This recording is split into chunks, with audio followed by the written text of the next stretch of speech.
at 3:30 p.m. I had just finished my first day of first grade. Mrs. Cowan was my teacher, and she was just lovely. And it was with her, right on my mind, walking home from school, where I hear this loud roar. "You fucking Gandhi, go back where you came from." I turn around and there he was, Bruce, this larger 8th grade boy, standing behind me. Upon erasing home, 3 reactions popped into my head.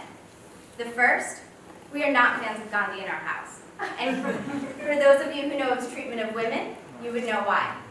The second is that I was born here. Where would I go back to? And the third, and perhaps most curiously, what is this word that he used? What is this word, fucking? Upon arriving home, over tea and the Oprah Winfrey Show, I shared my experience with my wise mother.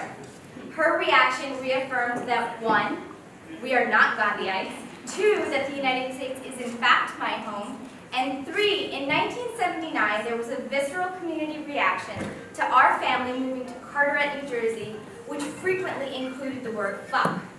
It also included the N-word spray painted on our sidewalk, a petition for our family not to move to our town, and my sisters facing taunts throughout school. In many ways, my experience with Bruce was just another rite of passage. Welcome to the club of overt racism. Now this moment proved to be a pivotal experience in my then young life. I realized that I wanted to spend my life fighting people like Bruce, and I made a promise to my 6-year-old self.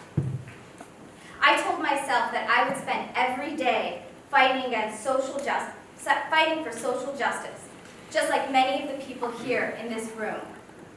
But somewhere along the way, that passion that sparked in my 6-year-old self faded like a voice I could no longer hear. I lost my way. I'm not afraid to share this with you. I forgot how to be a person. Now, to be more specific, I was suffering from a classic case of self-licensing. Now, for those of you who are unfamiliar with self-licensing, the best way to describe it is if you go to the gym for an hour and you spend the remainder of your day eating 6 gallons of ice cream. You tell yourself, it's okay to eat 6 gallons of ice cream because I just went to the gym. In spite of my love for Ben & Jerry's, my manifestation of self-licensing did not crystallize in this way. But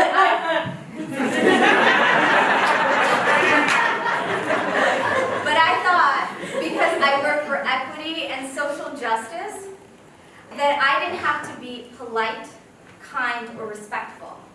I gave myself a hall pass because I worked hard.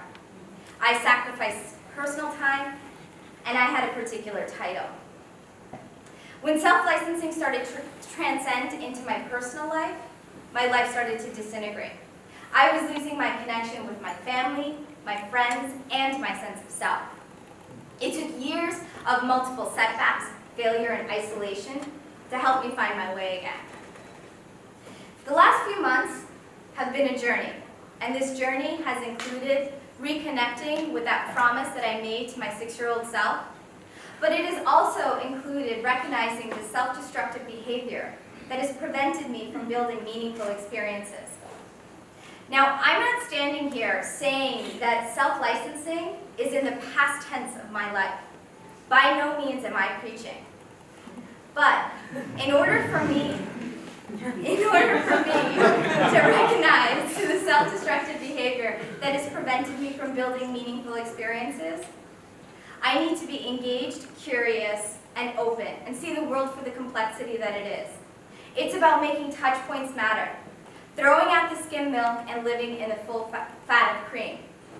By remaining within the same framework, I do good work so I don't have to be a good person, I was doing myself a great disservice. So I leave you with this. You and I are going to continue to fight people like Bruce each and every day because it is in the ethos of who we are. But take time to recognize the moments that you're experiencing.